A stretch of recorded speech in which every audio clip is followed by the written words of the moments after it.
Hey, it's Tucker Carlson. There's never been a candidate for president the media hated more than Robert F. Kennedy Jr. You thought that title belonged to Donald Trump. Of course it must, but go check the coverage. Trump got a gentle scalp massage by comparison when he announced. When Trump rolled out his presidential campaign in 2015, the New York Times waited until the 17th paragraph of the story to attack him. But as well known as he is, the paper said at the time, Trump is also widely disliked. And then they cited a poll to back it up. That was the attack on Trump. 8 years later, the Times attacked Bobby Kennedy in the very first sentence of the story. Quote, Robert F. Kennedy Jr., the paper declared, announced a presidential campaign on Wednesday built on relitigating COVID-19 shutdowns and shaking Americans' faith in science. Shaking Americans' faith in science. Imagine if you were an ordinary New York Times subscriber reading that over coffee in your pre-war rent-controlled duplex on Columbus Avenue. You'd think Bobby Kennedy just declared war on the Enlightenment. My fellow Americans, I have come to shake your faith in science. Join me as I drag our nation back to the medieval period. You'd be appalled. CBS News viewers likely were appalled. In its coverage of Kennedy's announcement, CBS denounced the candidate's views as, quote, misleading and dangerous. The LA Times called him a threat to democracy. At the offices of National Public Radio in Washington, a full-blown Category 5 hysteria typhoon broke out. NPR devoted an entire segment to savaging Kennedy, not just as a candidate, but as a human being. NPR described him as someone who, for his own perverse reasons, has made, quote, debunked and false and misleading claims that undermine trust in vaccines, and who, in his spare time, provides moral support to crazed extremists who, quote, rally under the banner of what they call liberty or freedom. People magazine didn't even bother to report a single word of anything Kennedy said at his announcement, and instead wrote an entire story about how his relatives hate him. Kennedy's younger sister, Carrie, the magazine reported solemnly, does not approve of Bobby Jr.'s harmful views. His harmful views! Bobby Kennedy's thoughts alone are evil enough to hurt people. That's been the tone of the media coverage around Bobby Kennedy Jr. for the past 18 years, since July of 2005. That's the moment that Kennedy published a magazine article suggesting there might be a link between the rise in diagnosed autism cases and the ever-expanding schedule of mandatory childhood vaccines. The day that story was published, Kennedy's reporting was considered so solid that two outlets ran it simultaneously, Rolling Stone and Salon.com. Unfortunately, neither one of them understood what they were up against. The pharma lobby rolled out the most ferocious public relations campaign in memory, and both publications swiftly caved. Both pulled the story and then disavowed it, groveling as they did. No one in the national media bothered to explain why autism diagnoses had skyrocketed. If it wasn't the vaccines, and maybe it wasn't, then what was it? To this day, there has not been a convincing explanation. Instead, reporters just attack Bobby Kennedy. They've called him a lunatic and a Nazi. Instagram shut down his account. YouTube just last week pulled down a perfectly reasonable interview he did with Jordan Peterson, citing unspecified misinformation, and so on. Kennedy became the most censored famous person in the United States. At this point, most Americans have heard a lot more about Bobby Kennedy Jr. than they've heard from him. He doesn't get many offers to speak from big platforms. But last week, Joe Rogan gave him one. Here's some of what he said. Why do 5 of my 7 kids have allergies? You know, and of course we know why, because aluminum adjuvants give you allergies. They're designed to make you, to create a hyperimmune response to foreign particles. And the last category is, the allergic diseases, peanut allergies, food allergies, eczema, which I never knew anybody with eczema when I was a kid.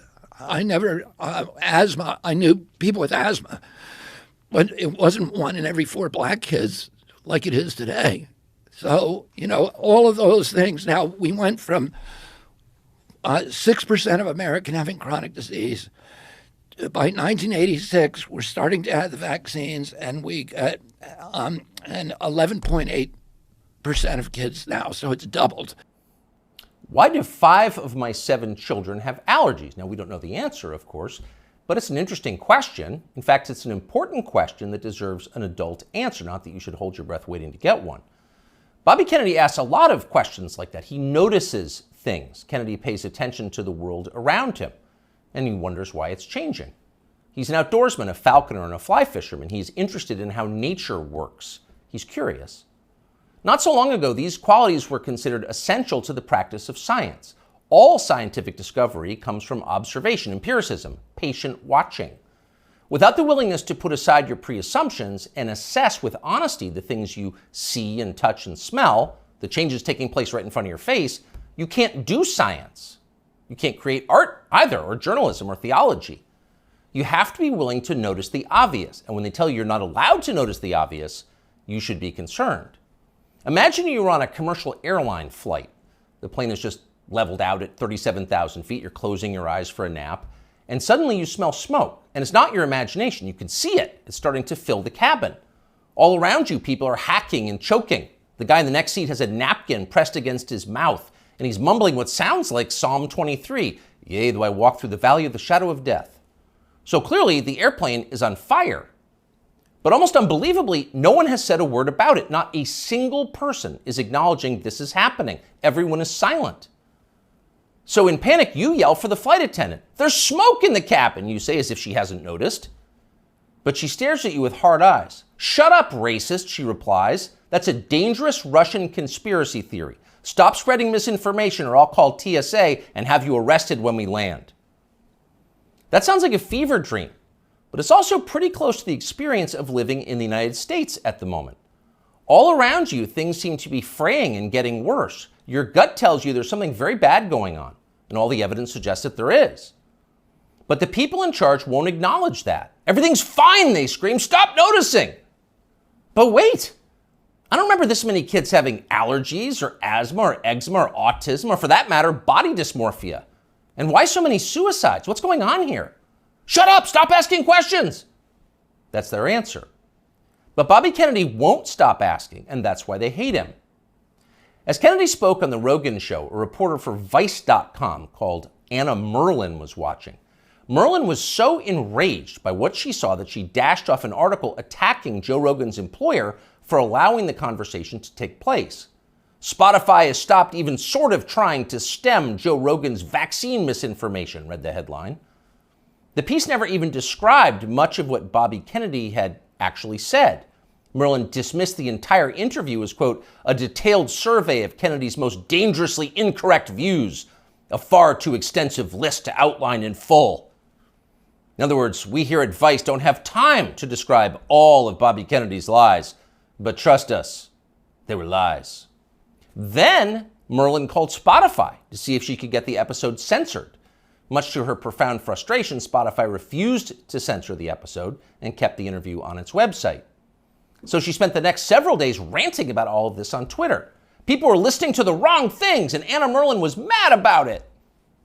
So was Peter Hotez. Hotez is a pediatrician from Texas who became moderately famous on MSNBC during the COVID lockdowns as a Biden shill and a vaccine promoter. Hotez read Anna Merlin's piece and then huffily retweeted it. Effectively, why is Bobby Kennedy allowed to talk in public? And that gave Joe Rogan an idea. Why not have Peter Hotez debate Bobby Kennedy on his show? You claim he's wrong. Why don't you explain why he's wrong? That seemed fair. But Hotez wouldn't bite. So Rogan offered to give $100,000 to Hotez's favorite charity if he agreed to come on. Soon others made their own pledges and the pot swelled to over $1 million. But still, Peter Hotez wouldn't come. Instead, he scampered back to MSNBC, where one of the channel's oilier hosts assured him he was doing the right thing by dodging the debate. Arguing with